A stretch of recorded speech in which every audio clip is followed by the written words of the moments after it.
Moi, ça mia, Yemba. Salut, bienvenue dans ce nouveau cours de la langue Yemba. Aujourd'hui, nous allons voir la définition de la forme consécutive. Et cette définition de forme consécutive, j'ai essayé de faire ce cours aujourd'hui parce que j'ai constaté que il y avait beaucoup ce mot-là qui revenait. C'est quoi la forme consécutive? Mais je veux préciser que je ne vais pas aujourd'hui vous montrer comment est-ce qu'on fait pour retrouver la forme consécutive d'un verbe.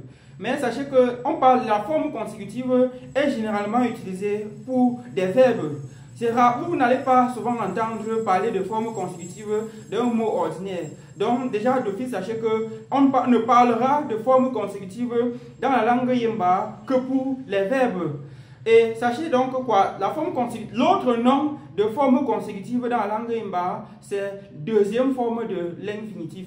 Puisque dans la langue Yemba, il existe en effet deux infinitifs. Il existe le premier infinitif, encore appelé première forme de l'infinitif ou infinitif tout court. Et il existe aussi un autre infinitif appelé deuxième forme de l'infinitif ou encore appelé forme consécutive. Donc, on appellera forme consécutive la deuxième forme de l'infinitif du verbe dans la langue Yemba. Et sachez aussi que les deux infinitifs de la langue Yemba sont liés. Ça veut dire qu'il existe un principe ou un mécanisme qui permet de retrouver une forme consécutive en fonction de l'autre. Et ce mécanisme-là se trouve dans le livre de grammaire, pour ceux qui ont ce livre de grammaire-là. Et regardez un peu ici au tableau. Regardez un peu.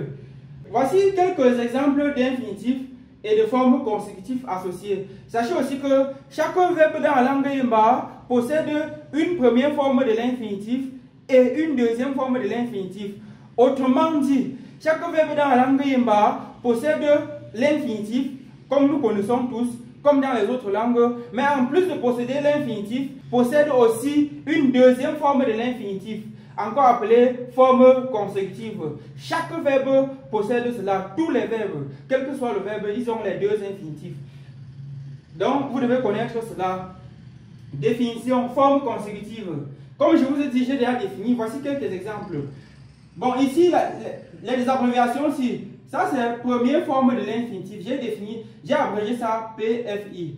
La première forme de l'infinitif est encore appelée infinitif tout court. Comme par exemple en français, on peut dire tel verbe est à l'infinitif. Sachez qu'il s'agit de la première forme de l'infinitif. Première forme de l'infinitif. Ici, DFI, deuxième forme de l'infinitif. Ou encore forme consécutive. Voici ça ici. Voici quelques exemples de verbes avec leur première et deuxième forme de l'infinitif. On a le verbe le tas. Le tas, ça signifie deviner. Le tas, deviner.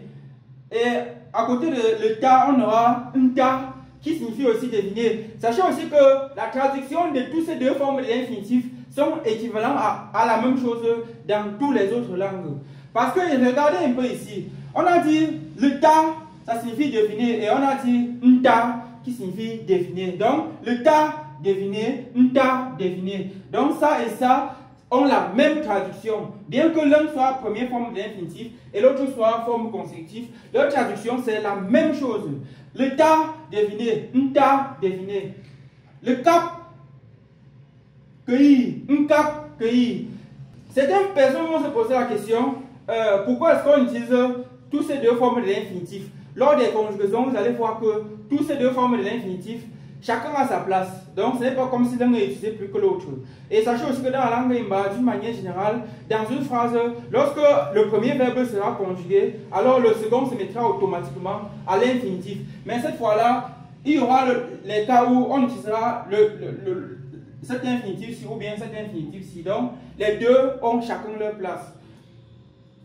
On a dit le cap, c'est cueillir, un cap, cueillir. Le lungum, c'est crier ou bien faire un cri de désespoir. Ndengum, crier ou bien faire un cri de désespoir. Le lungum, bon, ça c'est le verbe le lungum. Et on utilise ça, par exemple, vous pouvez peut-être être en deuil et que vous êtes en train de crier. Le genre de cri d'un deuil, par exemple, c'est le lungum. Ce n'est pas crier. Bon, ça peut aussi être crier. Et dans ce cas, on dit le tonné. Le père, ramasser. Mbe, ramasser. Donc, vous avez vu quelques exemples. Comme je vous ai dit au début de ce cours-ci, il existe un mécanisme qui permet de quitter d'ici pour ici et un autre mécanisme qui permet aussi de quitter d'ici pour ici. Il y a ce retour-là est possible et vice-versa.